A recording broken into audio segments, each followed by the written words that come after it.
Eat when the kids are hungry. When the kid's hungry, stop off at Mr. Kamal's and get some fries. When your kids are hungry, stop and have a Mickey pretzel. When your kids are hungry, go ahead and have a quick service at Pecos Bill's. Do something that you can get the kids food when they need it. Because the more that you make your kids wait, well, we've got a 9 o'clock advanced dining reservation for dinner, so if you guys could just hold off here and we're just going to eat a ton of popcorn while we wait, that's not going to work.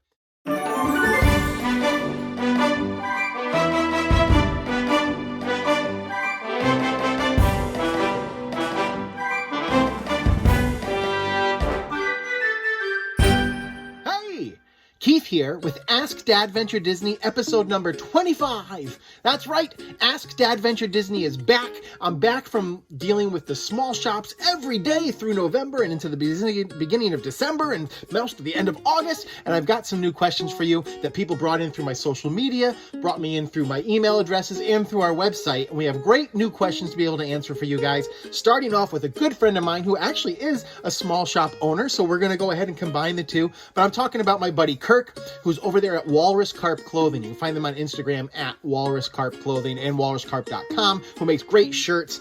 He has the most amazing The Legend of Snackly Hollow shirt that I got to collaborate with him, and lots of different just really funny shirts. Great stuff for Christmas, great stuff for everything. And he asked me the question, what's the one way to have a less stress experience when you're in the Disney parks with little kids? Of course, I have 3 little kids. If you're new to the channel, I have a 6-year-old, a 4-year-old, and a 2-year-old. And the last time we went to Disney, because it's been a while now because of all this stuff that's going on all around us, but they were 5, 3, and 1 when we went to Disney last time. And how did I keep things stress-free? And it was. We actually had 6 pretty stress-free days. And there's more than one way to do it. And there's kind of 5, which all culminates back into 1, and we'll get there. So let's talk about 5 different things, Kirk, and we'll figure this out. So the 5th most important thing to me, number 5, is that you have to prepare your kids, no matter how old they are. So you have to prepare them through excitement. And we did excitement. We did a character banner countdown that filled the whole border all around our house. On the inside were all these little pennants of different characters, and they would count down the days. We would watch all the different Disney movies, and you can see down here, back here behind me, I've got this list of all the Disney movies. It's a big poster of Disney movies, and we would put a little sticker on it every time that we watched another one.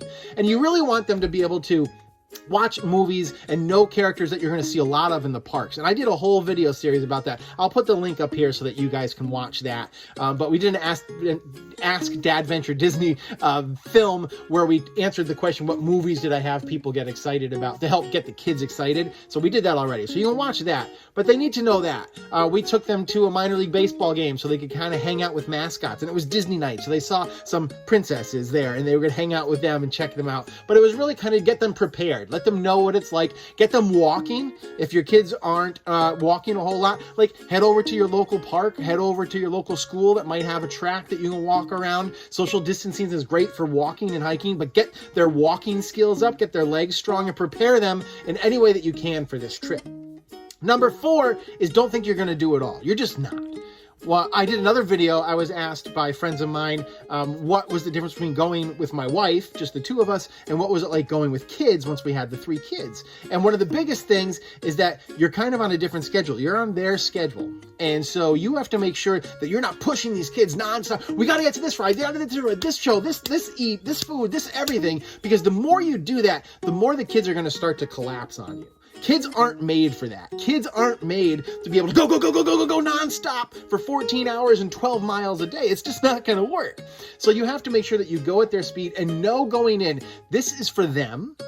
This is a trip for your whole family. So you want to make sure the whole family enjoys it, and going at breakneck speed so that you can get on every single thing. It's just not going to happen. So the more you're prepared for that before you go, the better you're going to be and the less stress that's going to cause. The Disney meal plan. Don't do it. Don't do it with little kids. People ask me and I sometimes hedge. No, don't do it. And here's why when you're talking about stress-free. The Disney meal plan is fine. It's great. It's really good, especially if you're going as adults. But with little kids, with the Disney meal plan, every single one of them has to have it. And if you have the Disney meal plan, these kids are going to get big, huge meals every single meal. And they're not going to eat all that food. They're just not. Not only that, But every kid has to order off a kid's menu if a restaurant or quick service offers a kid's menu. So if you're on the Disney plan, they have to order off the kids' menus. So you might be eating at this great restaurant with all this amazing food that you get to choose from, and your kid gets to choose between chicken nuggets, mac and cheese, or a peanut butter and jelly sandwich. Let your kids experience the food. So don't do the Disney meal plan. Eat when the kids are hungry. When the kid's hungry, stop off at Mr. Kamal's and get some fries. When your kids are hungry, stop and have a Mickey pretzel. When your kids are hungry, go ahead and have a quick service at Pecos Bill's. Do something that you can get the kids food when they need it. Because the more that you make your kids wait, well, we've got a 9 o'clock advanced dining reservation for dinner, so if you guys could just hold off here and we're just going to eat a ton of popcorn while we wait, that's not going to work. You want to make sure that you can eat when the kids want, where the kids want, and wherever you happen to be in the park. You don't want to have to cruise all the way out or get on a Disney bus and get to a different park to make your ADR with these starving kids. Feed them when they're hungry. Feed you when you're hungry. It's especially good when Epcot's having some kind of festival. Last time we were there was the Food and Wine Festival, and if we had the Disney dining plan, we would have used up our snack coins like this. It would have been no problem. Our quick service points like this. We were able to kind of snack and share all the way around all the different booths and really experience the different foods that we were able to have. And we got some great stuff, and the kids loved every bit of it. So the Disney meal plan does not help reduce stress with kids. It doesn't. Skip it and just eat as you go. The price pretty much works out the same at the end. Number 2 tip, and this is one of my favorite tips ever, is go to the park at rope drop with your kids. Kids are usually early risers, especially if they're school age, because they're ready to go. So get them to the park, go nice and early, and then leave at lunch. Have an early lunch, like 11:30, have lunch, and get the heck out of the park.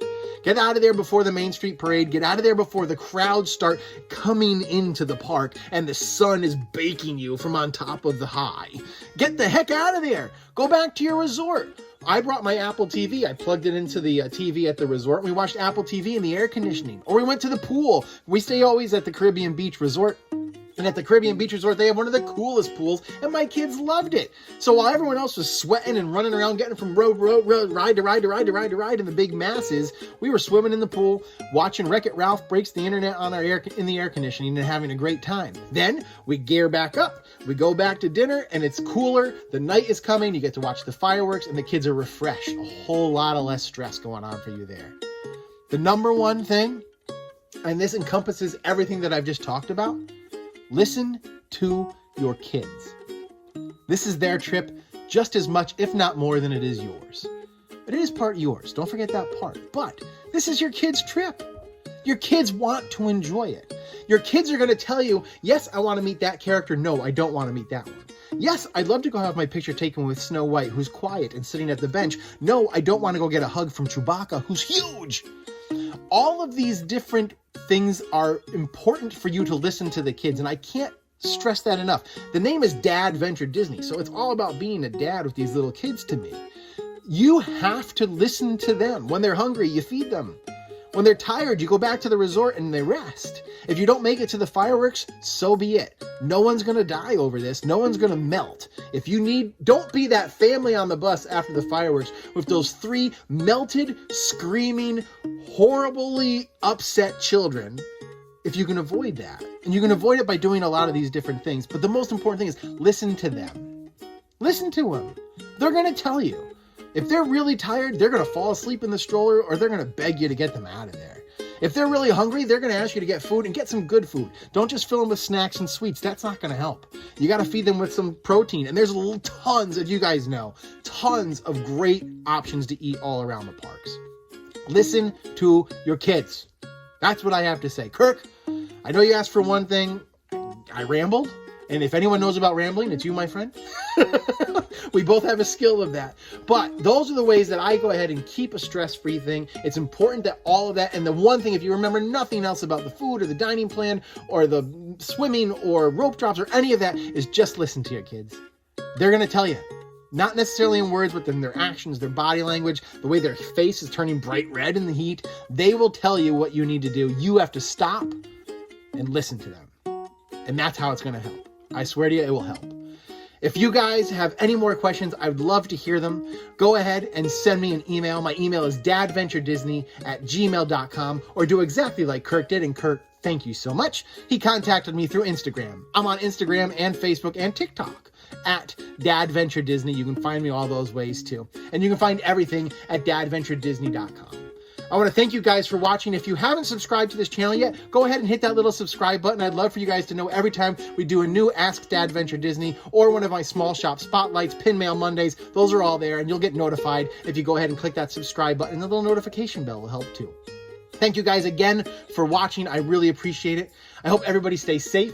I hope everyone stays healthy. I hope everyone has a great holiday season. And I hope to see everybody in the parks with stress-free, happy children soon. So long.